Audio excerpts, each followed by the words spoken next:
بسم الله الرحمن الرحيم. دكتورة سارة عبد العاطي، استشاري التغذية العلاجية.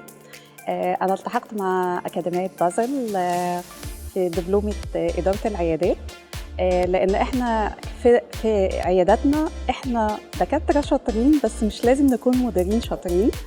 أنا كنت في الدفعة الثالثة للأكاديمية، اتعلمت فيها حاجات كتير، من ضمنها اللوجستيات والماركتينج والقانون، ودي حاجات كنا غافلين تماما عنها كدكاترة أو عندنا ديفكت كبير فيها. فرقت معانا في تنظيم أفكارنا، في تنظيمنا لعياداتنا.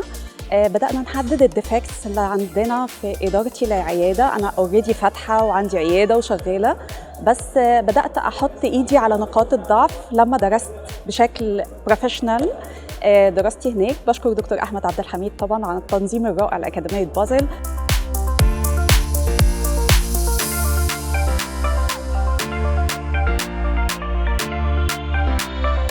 بجد هي خطوة مهمة قوي لأي دكتور إن لازم ياخد دبلومة الإدارة، هتفرق جدا معاه في إدارته العيادة.